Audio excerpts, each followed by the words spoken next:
मोदी जी से बहुत बढ़िया भाई, क्योंकि जो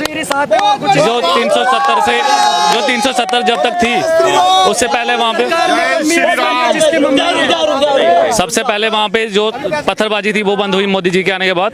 इन्होंने कहा कि अमित शाह के बारे में जो भी कहा वो गलत था, क्योंकि अमित शाह ही वो थे जिन्होंने पत्थरबाजी वहाँ पे बंद करवाई।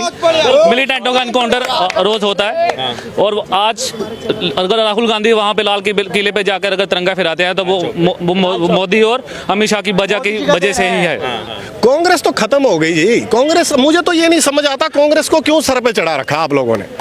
अब कोई अगर आपको बीजेपी के साथ लड़ना है ना और हराना है तो आपको नई पार्टी कोई चुननी पड़ेगी, उसको खड़ा करना पड़ेगा बीजेपी के खिलाफ, और 50-70 साल तक बीजेपी को कोई हिला नहीं सकता। फारूक अब्दुल्ला जो बोल रहे हैं कि जम्मू कश्मीर वाले भाड़ में जा, संसद से निकल के बोले। मैंने आपसे पहले ही कहा फारूक अब्दुल्ला कौन है ना, वो मुख्यमंत्री है, अब रहा बेचारा, सठिया गया, पागल है वो। दूध मांगोगे तो खीर देंगे, कश्मीर मांगोगे तो चीर देंगे, ये हकीकत बात है। मैं आपको बोल देना चाहता हूँ और मोदी जी से कहना चाहता हूँ, मोदी जी सेना को आदेश थमा दो, घाटी गैर नहीं होगी, और जहाँ तिरंगा नहीं मिलेगा उनकी खैर नहीं होगी।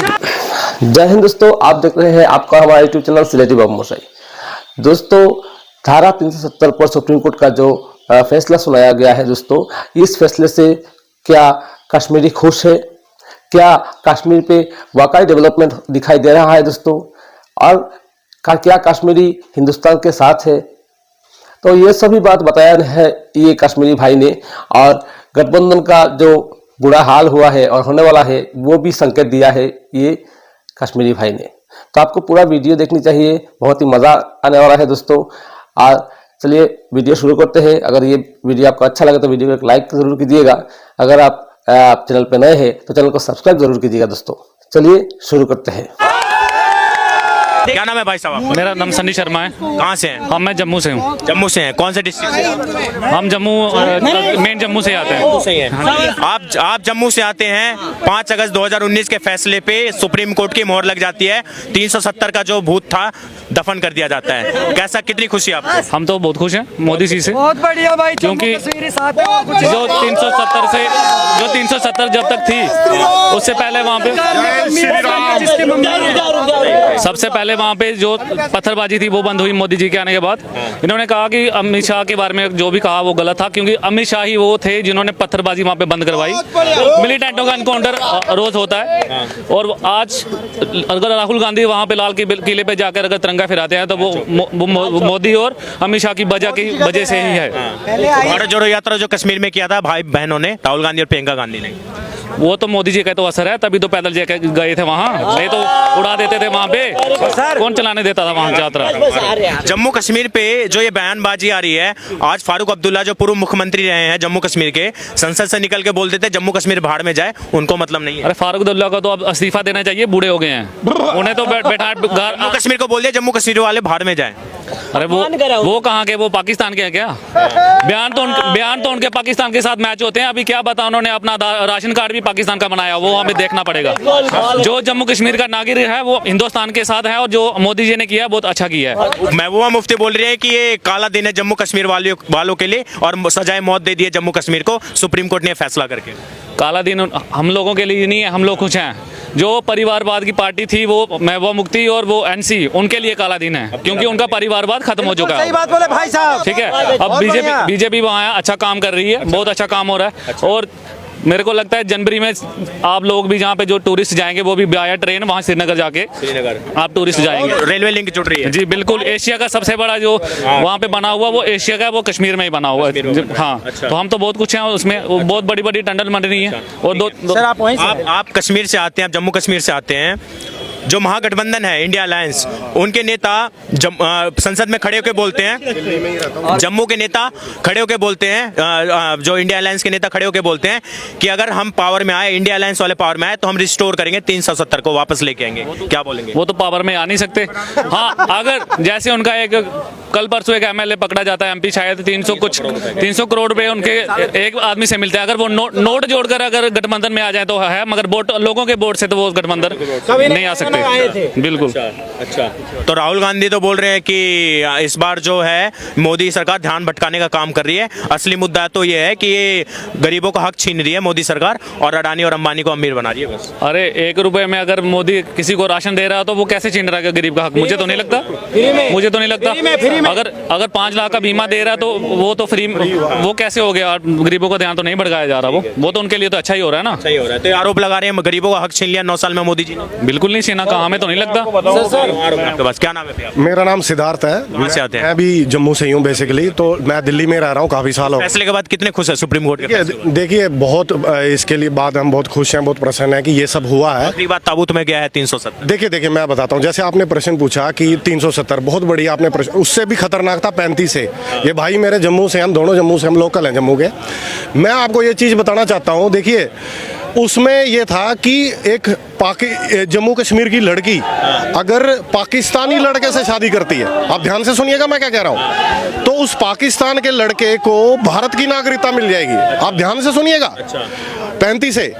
और अगर वही जम्मू कश्मीर की लड़की किसी और प्रदेश के, हिंदुस्तान के प्रदेश के लड़के से शादी करती है तो उसकी नागरिकता जम्मू कश्मीर की स्पेशल स्टेटस खत्म हो जाएगा। 370 और 35 एक के अंडर भारत के खिलाफ नहीं है। अलगाववादी सब खत्म हो गए, हुर्रियत खत्म हो गई। और किन की बात करते हैं आप? फारूक अब्दुल्ला, महबूबा मुफ्ती, कौन है ये लोग? ये कौन है? शूरपनखा और ये सब, ये लोग कौन है? ये वो लोग हैं जो आतंकवादी, मैं वहाँ का लोकल हूँ जी, ठीक है, मैंने अपनी आंखों से देखा है। ये आतंकवादियों को, यासीन मलिक और ये सब बिट्टा कराटे और ये सब, ये भाई खड़ा बिट्टा कराटे, इनको अपने घर में रखते थे। कौन है वो लोग? नेता हैं, फरिश्ते हैं, देवता हैं वो। पाकिस्तान और पाकिस्तान के एजेंट, आतंकवादियों के साथ उनका उठना बैठना, खाना पीना, तो उनकी सोच कैसे हो सकती है? फारूक अब्दुल्ला कभी आपको लगता है सनातन के लिए बोलेगा या कभी वो भारत के लिए कार्य करेगा? आपको लगता है? मैं आपसे प्रश्न पूछता हूँ। और रही 370 की बात, 35 की बात, तो भगवान श्री राम, उन्होंने बाली को छुप के तीर मारा, क्या वो सही था? गलत था? गलत था ना, छुप के मारा उसको, लेकिन उनकी नीयत गलत नहीं थी। तो धर्म के लिए अगर भगवान कहते हैं कि मुझे गलत तरीके से भी कार्य करना पड़े मैं करूंगा, ये तो हो गया भगवान राम की वो मर्यादा पुरुषोत्तम। आप भगवान कृष्ण को ले लेते हैं, उन्होंने तो भीष्म से लेके कर्ण से लेके सबको धोखे से मारा, किसी भी सामने किसी को लड़के नहीं मारा, लेकिन धर्म के लिए। तो अगर बीजेपी वही करे तो बीजेपी गलत हो गई, भगवान कृष्ण और राम ठीक है, लेकिन बीजेपी गलत हो गई। क्यों? ये कांग्रेस वाले बोले गलत तरीके से 370 को हटाया गया, सुप्रीम कोर्ट के फैसले का हम विरोध करते हैं, हम साथ में नहीं है सुप्रीम कोर्ट के। कांग्रेस तो खत्म हो गई जी। कांग्रेस, मुझे तो ये नहीं समझ आता कांग्रेस को क्यों सर पे चढ़ा रखा आप लोगों ने। अब कोई अगर आपको बीजेपी के साथ लड़ना है ना और हराना है तो आपको नई पार्टी कोई चुननी पड़ेगी, उसको खड़ा करना पड़ेगा बीजेपी के खिलाफ। और 50-70 साल तक बीजेपी को कोई हिला नहीं सकता। फारूक अब्दुल्ला जो बोल रहे हैं कि जम्मू कश्मीर वाले भाड़ में जा, संसद से निकल के बोले। मैंने आपसे पहले ही कहा, फारूक अब्दुल्ला कौन है ना? वो मुख्यमंत्री है, अब रहा बेचारा, सठिया गया, पागल है वो। आप उसकी बात करते हैं, उसका बेटा भी आतंकवादी, वो आतंकवादी, महबूबा मुफ्ती आतंकवादी, ये सब अलगाववादी नेता हैं। पार्टी का दूसरा नाम रखने से नेशनल कॉन्फ्रेंस, पहले वो पता नहीं मुस्लिम कॉन्फ्रेंस थी, अब बताइए मुस्लिम कॉन्फ्रेंस, फिर नेशनल कॉन्फ्रेंस होगी, उनका अपना ही नहीं पता। फारूक अब्दुल्ला का बात, ये भाई खड़ा, इससे पूछिए, उसका दादा कश्मीरी पंडित था, फारूक अब्दुल्ला का दादा। जवाहरलाल नेहरू का दादा मुसलमान था। ये तो क्या इतिहास है इनका।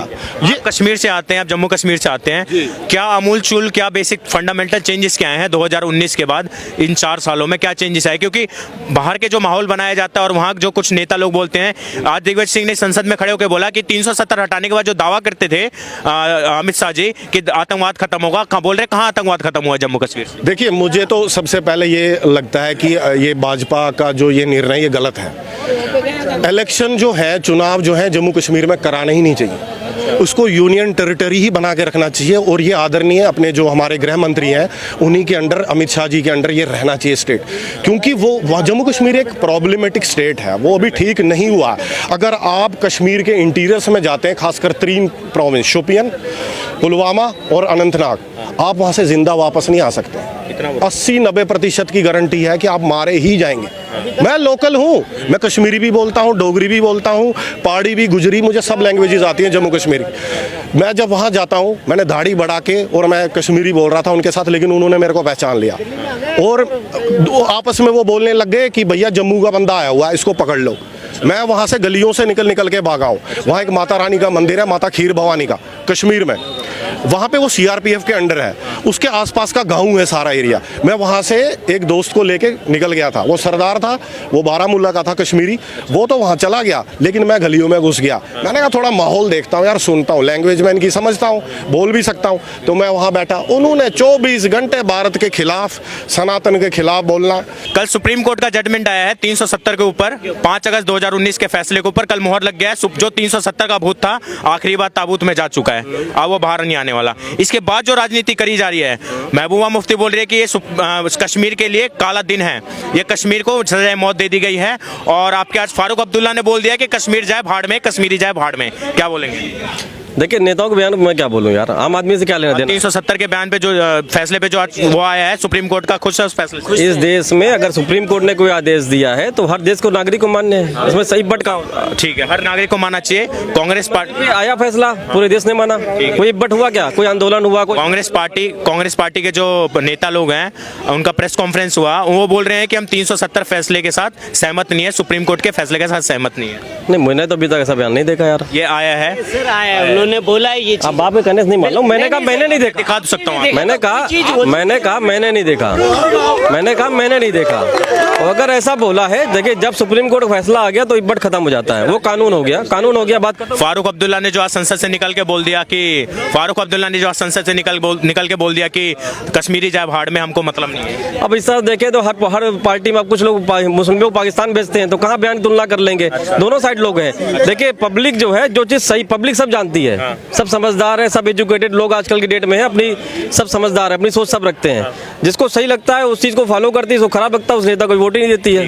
हर तरह पब्लिक दोनों साइड की है। आप क्या बोलेंगे सर? ये दिग्विजय सिंह ने जो बोला है कि जवाहरलाल नेहरू की वजह से आज कश्मीर भारत के साथ है, नहीं तो भारत के साथ नहीं होता। बिल्कुल भाई, मैं एग्री करता हूँ उनकी बात से।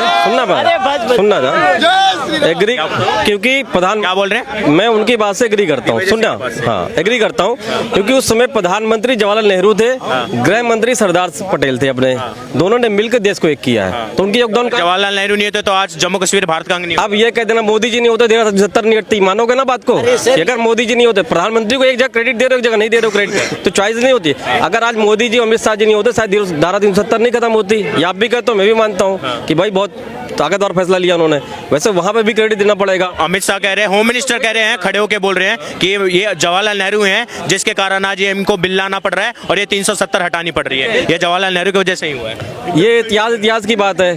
अगर आप सरदार वल्लभ भाई पटेल के अगर आप पत्र पढ़ लो जो किताबों में है, मेरी बात मत मानो, तो उन्होंने उस समय जो वहाँ के प्रधानमंत्री थे उनको भी आगाह किया था कि भाई हालात खराब हो रहे, सर्दी आएगी, इंडिया कट जाएगा कश्मीर से, हम फिर आपकी मदद नहीं कर पाएंगे, आप फौरन उस पर साइन करो। तो देखिए उसमें जो परिस्थितियां थी वो पेपर पे लिखी है। आप ये हर क्या बोलेंगे? बोले जम्मू कश्मीर आज भारत का अंग है, वो जवाहरलाल नेहरू की वजह से है। ये दिग्विजय सिंह बिल्कुल ठीक बोले। अरे भैया सीधी बात है, माननीय गृह मंत्री जी ने संसद में खड़े होकर के बोल दिया, कांग्रेसियों को मिर्ची लग गई, बाहर भाग गए सदन छोड़ करके, कि जितना भी ब्लंडर है जम्मू कश्मीर का, ये सिर्फ और सिर्फ नेहरू जी की देन है। 2 दिन और सीज फायर नहीं रुकवाते तो आज वो जो पाक ऑक्युपाइड कश्मीर था वो भी हमारा होता। आज आप जम्मू कश्मीर पर बात मत करिए, आज आप पाकिस्तान के कब्जे वाले कश्मीर पर बात करिए, क्योंकि दूध मांगोगे, सुनिए, हर हर महादेव, और दूध मांगोगे तो खीर देंगे, कश्मीर मांगोगे तो चीर देंगे। ये हकीकत बात है, मैं आपको बोल देना चाहता हूँ।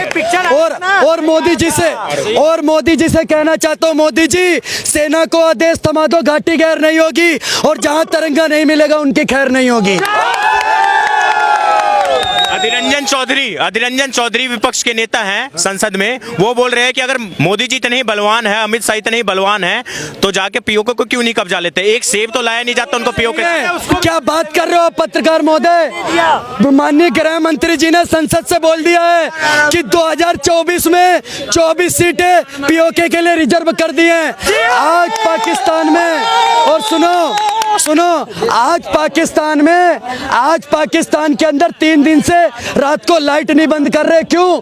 क्योंकि डर लग रहा है इंडियन आर्मी अटैक ना कर दे, ये इनके अंदर डर है। और सुनो, ये लोग मोदी अधीर रंजन जी मोदी जी को, प्रधानमंत्री को ललकार रहे हैं। लग रहा है ये ललकार रहे हैं, मोदी जी इस पे खड़े उतरेंगे। सुनिए, मोदी जी के बारे में 2 बात बता देना चाहता हूँ।